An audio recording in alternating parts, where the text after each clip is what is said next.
गंगापुर गांव में एक घर के आंगन में एक बकरी चमेली अपने घर में आराम से सो रही थी। उसके बच्चे भूख के मारे जाग गए और उन्होंने अपनी मां को जगाना शुरू कर दिया। वे बार बार उसे आवाजें देने लगे कि हमें भूख लगी है, मां उठो। चमेली को यह बिल्कुल अच्छा नहीं लगा कि उसे इतनी सुबह जगाया जा रहा है और उसकी नींद खराब की जा रही है। उसने उन्हें सोने देने की जिद की, लेकिन बच्चे जिद पर उतर आए क्योंकि उन्होंने पिछली रात भी कुछ नहीं खाया था। चमेली को अनचाहे ही उठना पड़ा। वह बड़बड़ाती हुई कहने लगी कि ये बच्चे उसे चैन से सोने भी नहीं देते। जब उसने बच्चों से पूछा कि कल लाया हुआ खाना कहाँ गया, तो बच्चों ने जवाब दिया कि वे खा चुके हैं। यह सुनकर चमेली को गुस्सा आया और कहने लगी कि तुम्हारे पेट तो जैसे कुएं हैं, जितना लाती हूं सब खा जाते हो। आखिरकार चमेली मजबूर होकर खेत में खाने की तलाश में निकल पड़ी। वह सोचती जा रही थी कि इन बच्चों ने तो नाक में दम कर रखा है, इन्हें क्या पता कि खाना लाने में कितनी मेहनत लगती है। चमेली एक कामचोर और सुस्त बकरी थी। उसे दिन भर सिर्फ सोना पसंद था। पिछली बार जैसे तैसे जंगल से खाना मिल गया था, लेकिन अब वहां के जानवर उसे कुछ देने को तैयार नहीं थे। वह सोचने लगी कि अब खाना कहां से लाए। इतने में उसे दूर एक बड़ा सा बाग नजर आया जिसमें बहुत सारे फलों के पेड़ थे। वह खुश हो गई और सोचने लगी कि चलो यहीं से कुछ फल ले लेती हूं। जैसे ही वह फल तोड़ने के लिए आगे बढ़ी, एक बैल ने उसे रोक लिया। बैल ने उसे बताया कि ये फल खैरात में नहीं मिलते और अगर फल चाहिए तो कीमत देनी पड़ेगी। चमेली के पास पैसे नहीं थे। उसने बैल से रहम की अपील की और अपनी हालत बताई। बैल को उस पर तरस आया और उसने शर्त रखी कि अगर चमेली रोज बाग में पानी दे और रखवाली करे तो वह उसे रोज खाना दे सकता है। मगर चमेली ने काम करने से इनकार कर दिया और वहां से चली गई। आगे जाकर उसके पैर चलते चलते दुखने लगे। वह थक चुकी थी और कहने लगी कि थोड़े से खाने के लिए कितना चलना पड़ता है। इतने में उसे दूर एक इंसान का घर नजर आया जहां दो बकरियां आंगन में खड़ी घास खा रही थीं। चमेली ने सोचा कि ये मेरी ही जात की बकरियां होंगी, ये जरूर कुछ खाने को देंगी। वह उनके पास पहुंची, मगर वहां भी उसे साफ जवाब मिला कि यहां मुफ्त में खाना नहीं मिलता। इन बकरियों को रोज मालिक को दूध देना पड़ता था, तब जाकर खाना मिलता है। इतने में घर का मालिक आया जिसका नाम हरिया था। उसने चमेली से पूछा कि वह कहां से आई है। चमेली ने बताया कि उसके बच्चे भूखे हैं, उसे खाने की जरूरत है।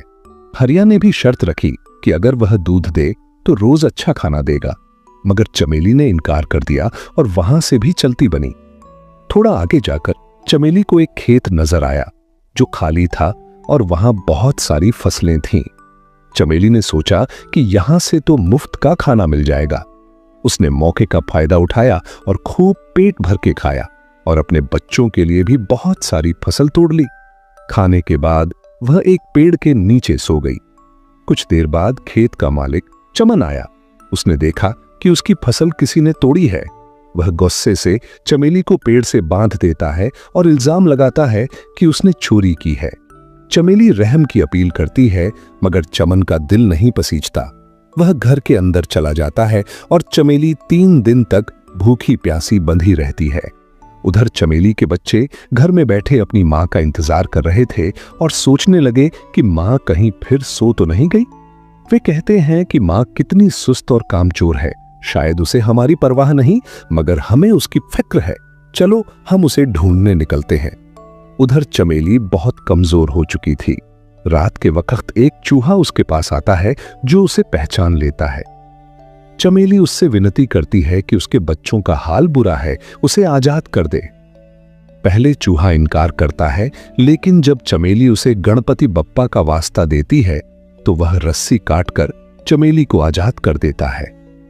चमेली फौरन अपने बच्चों के लिए खाना लेकर घर पहुंचती है, मगर बच्चे गायब होते हैं। वह घबरा जाती है और उनकी तलाश में निकल पड़ती है। कई घंटों बाद वह दोबारा उस बैल के पास पहुंचती है जो बाग का मालिक था। वह बैल बताता है कि बच्चे 2 दिन पहले उसके पास आए थे और अपनी मां के बारे में पूछ रहे थे, मगर जब बैल ने उन्हें बताया कि उनकी मां एक कामचोर बकरी है तो बच्चे शर्मिंदा होकर वहां से चले गए। चमेली रोती हुई बच्चों की तलाश में हर तरफ भटकती है और चलते चलते हरिया के घर पहुंचती है। हरिया उसे पहचान लेता है और पूछता है कि वह फिर चोरी करने आई है। चमेली बताती है कि वह सिर्फ अपने बच्चों की तलाश में आई है। हरिया बताता है कि वे तीनों बच्चे उसके पास भूखे प्यासे आए थे और उसने उन्हें खाना खिलाकर रुखसत किया।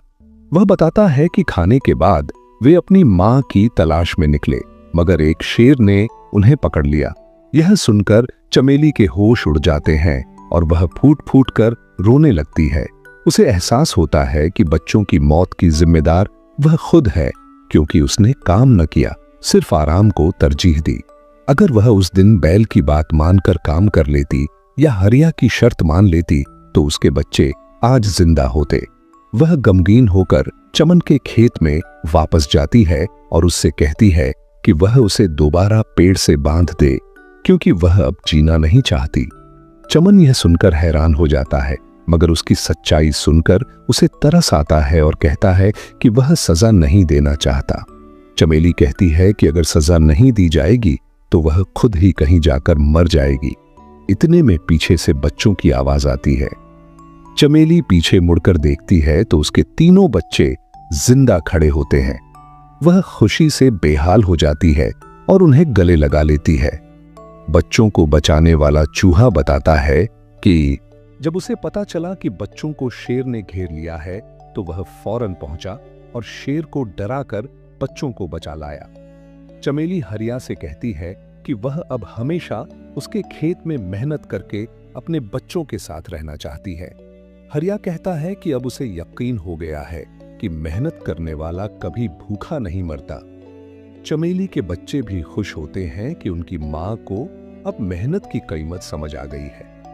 उस दिन के बाद से चमेली और उसके बच्चे हरिया के खेत में मेहनत से काम करते हैं और खुशी खुशी अपनी जिंदगी गुजारने लगते हैं।